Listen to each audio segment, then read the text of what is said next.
আপনি যদি আপনার পেজ বা প্রোফাইলের মধ্যে কন্টেন্ট মনিটাইজেশন পেতে চান, তাহলে আপনার প্রোফাইল অথবা পেজের মধ্যে এই 5টি সেটিং অবশ্যই ঠিক থাকতে হবে। 5টি সেটিংয়ের থেকে একটা সেটিং আপনার সমস্যা থাকলে আপনি কখনোই মনিটাইজেশন পাবেন না। এখন কথা হচ্ছে এই 5টি সেটিং কি, আজকের এই ভিডিওর মাধ্যমে আমি সম্পূর্ণরূপে দেখাবো। আপনারা ভিডিওটা শেয়ার করে অন্যদেরকে দেখার সুযোগ করে দেন। আমি চলে যাচ্ছি আমার ফোন স্ক্রিনে। খুবই গুরুত্বপূর্ণ একটা ভিডিও, আশা করি আপনারা বুঝতে পারবেন। আর এই 5টি সেটিং যদি ঠিক থাকে, আমি কথা দিতেছি আপনার পেজ বা প্রোফাইলের মধ্যে মনিটাইজেশন চালু হবে। তো আমি চলে যাচ্ছি আমার ফোন স্ক্রিনে। তো সর্বপ্রথম আপনি চলে আসবেন ফেসবুকের অফিসিয়াল অ্যাপসে। প্রবেশ করার পরে এখানে দেখতে পারবেন আপনার এখানে কিন্তু প্রোফাইলটা শো করবে। এখন আপনাকে যে কাজটি করতে হবে, যে প্রোফাইল আইকন আছে না, আপনার প্রোফাইল পিকচারটা ওখানে এখন একটা ক্লিক করতে হবে। ঠিক আছে, তো প্রোফাইল পিকচারে ক্লিক করবেন। ক্লিক করার পরে এখন দেখতে পারবেন আপনাকে প্রোফাইলের ভিতরে নিয়ে আসছে। এখন আপনাকে যে কাজটি করতে হবে, ওইখানে দেখেন লেখা আছে কি প্রফেশনাল ড্যাশবোর্ড, এখানে আপনাকে ক্লিক করতে হবে। তো আপনি প্রফেশনাল ড্যাশবোর্ডে ক্লিক করবেন। ক্লিক করার পর একটু অপেক্ষা করবেন, এইভাবে নিয়ে আসবে। নিয়ে আসার পর আপনি নিচে স্ক্রল করবেন। ঠিক আছে, নিচে স্ক্রল করবেন। নিচে স্ক্রল করার পরে নিচে দেখতে পারবেন 3টা টুলস। ঠিক আছে, এই যে দেখেন টুলস লেখা আছে সাপোর্ট সেটিং।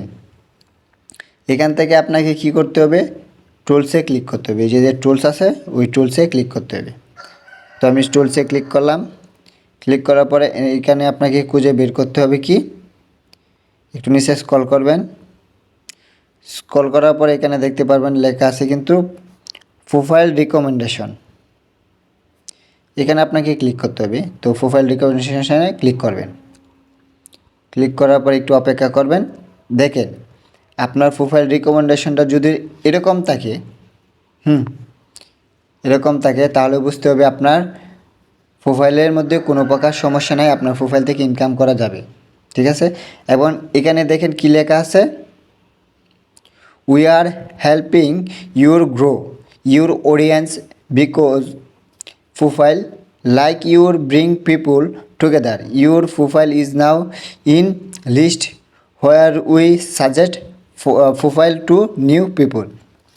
আপনার প্রোফাইলটা রিকমেন্ডেশন যদি এরকম থাকে, তাহলে ফেসবুক টিম আপনার প্রোফাইলটা কি নতুন নতুন অডিয়েন্সের কাছে নিয়ে যাবে এবং কি আপনার প্রোফাইলটাকে সাজেস্টে পাঠাবে। তো বুঝতে পারছেন, আপনার প্রোফাইলের যদি এরকম থাকে তাহলে কোনো প্রকার সমস্যা নেই। তো এরপর আপনাকে যে কাজটি করতে হবে, নিচে দেখেন লেখা আছে কিন্তু প্রোফাইল স্ট্যাটাস, এখানে আপনাকে ক্লিক করতে হবে। ঠিক আছে, তো প্রোফাইল স্ট্যাটাসে ক্লিক করবেন। ক্লিক করার পরে এখন আপনাকে এখানে লক্ষ্য করতে হবে, ওই যে দেখেন এখানে কিন্তু প্রোফাইল স্ট্যাটাসটা টিক মার্ক আছে, গ্রিন মার্ক আছে।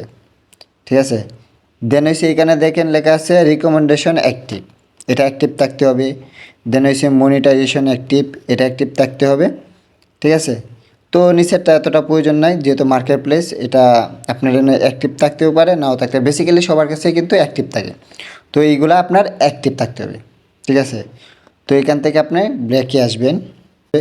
তো আপনাকে যে কাজটি করতে হবে, ধরেন নিচে লেখা আছে কিন্তু মনিটাইজেশন। ঠিক আছে, এই যে মনিটাইজেশন, এখানে আপনাকে ক্লিক করতে হবে।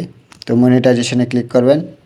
ক্লিক করার পরে দেখতে পারবেন আপনার এখানে এইরকমভাবে শো করবে। ঠিক আছে, যদি এরকম শো করে তাহলে বুঝতে হবে আপনার পেজের মধ্যে ইনকামের উপযুক্ত আছে। আর যদি মনে করেন এটা শুধু খালি এই যে উপরে দেখেন কয়েনগুলো থাকবে না, সাদা হয়ে যাবে, তাহলে বুঝতে হবে কি আপনার পেজের মধ্যে সমস্যা আছে এবং ইনকাম করা যাইতেছে না। দেন এসে এখানে দেখেন কী লেখা আছে, আমি আপনাদেরকে একটু পড়ে শোনাই। Your profile is active and earning, মানে আপনার প্রোফাইল থেকে ইনকামের উপযুক্ত হয়েছে। ইউর কারেন্টলি মেকিং মানি, ঠিক আছে, আপনি মানে ইনকাম করার জন্য with same of your monetize, মানে কি আরও মনিটাইজেশন টুলস অ্যাক্টিভ করতে পারেন। Keep your sharing unique and valuable content to earn money, আপনাকে কইছে নতুন নতুন কন্টেন্ট তৈরি করতে হবে এবং কি যেগুলো সামঞ্জস্যপূর্ণ, এরকম ভিডিও মেক করলে আপনি ইনকাম করতে পারবেন। ঠিক আছে, দেখেন এটা কিন্তু এখানে সম্পূর্ণরূপে ফেসবুক টিম আপনাদেরকে জানিয়ে দিয়েছে। তো এখানে কী করবেন, এটা ব্যাকে আসবেন। ঠিক আছে, তো আবারও ব্যাকে আসবেন। তো আবারও ব্যাকে আসবেন, ব্যাকে আসেন, ব্যাকে আসবেন। ওই যে কর্নারে দেখতে পাচ্ছেন লেখা আছে 3 ডট, এখানে আপনাকে ক্লিক করতে হবে। থ্রি ডটে ক্লিক করবেন। ক্লিক করার পরে একটু নিচে স্ক্রল করবেন। স্ক্রল করার পরে এখানে দেখেন লেখা আছে হেল্প অ্যান্ড সাপোর্ট, এখানে আপনাকে ক্লিক করতে হবে। ক্লিক করার পরে এখানে আপনার দেখতে পারবেন লেখা আছে সাপোর্ট ইনবক্স, এখানে আপনাকে ক্লিক করতে হবে।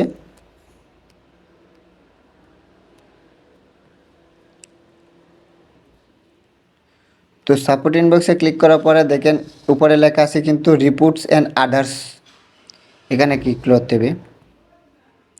তো এখানে দেখেন আমার কোনো প্রকার নো রিপোর্টস দেখাইতেছে, এখানে আমার কোনো ভিডিওতে বা কোনো পোস্টে বা কোনো টেক্সটের মধ্যে কোনো প্রকার রিপোর্ট নেই, যার কারণে এখানে ফুল ফ্রেশ দেখাইতেছে। যদি আপনার পেজ বা প্রোফাইলের ভিডিওতে যদি রিপোর্ট থেকে থাকে এটা এখানে শো করবে, দেন এখান থেকে আপনাকে এটা ডিলিট করে দিতে হবে, ঠিক আছে। আর যদি কোনো প্রকার রিপোর্ট থাকে তাহলে আপনার পেজের মধ্যে বা প্রোফাইলের মধ্যে কখনো মনিটাইজেশন চালু হবে না যতক্ষণ পর্যন্ত না আপনি এই রিপোর্টটা ডিলিট করবেন। তো আবার ব্যাকে আসবেন। ব্যাকে আসার পরে এখানে কিন্তু লেখা আছে ইউর অ্যালার্টস, এখানে ক্লিক করতে হবে। তো এখানেও দেখেন কোনো প্রকার অ্যালার্টস নাই। যদি অ্যালার্টস থেকে থাকে তাহলে আপনাকে এইগুলা কাটতে হবে, ঠিক আছে। কাইটা তারপরে কিন্তু আপনার প্রোফাইলটা বা পেজটাকে ফ্রেশ রাখতে হবে। আর যখন আপনার পেজটা ফ্রেশ থাকবে তখন আপনার যখন নিয়মিতভাবে কাজ করবেন, যে ধরেন প্রতিদিন রিলস ভিডিও আপলোড করবেন, লং ভিডিও মনে করেন সপ্তাহ 2 থেকে 3টা আপলোড করতে হবে, দেন এসে ফটো আপলোড করবেন এবং স্ট্যাক্স আপলোড করবেন এবং স্টোরি, ওই 5টা বিষয়ের যখন আপনি 1 থেকে 2 সপ্তাহ কাজ করবেন কন্টিনিউ অ্যাক্টিভ থেকে, তখন দেখবেন আপনার পেজ বা প্রোফাইলের মধ্যে কন্টেন্ট মনিটাইজেশন চালু হয়ে যাবে। তো আশা করি ভিডিওটা বুঝতে পারছেন। আর যারা আমার পেজে নতুন আছেন অবশ্যই একটা লাইক কমেন্ট শেয়ার করে দিয়ে পাশে থাকবেন।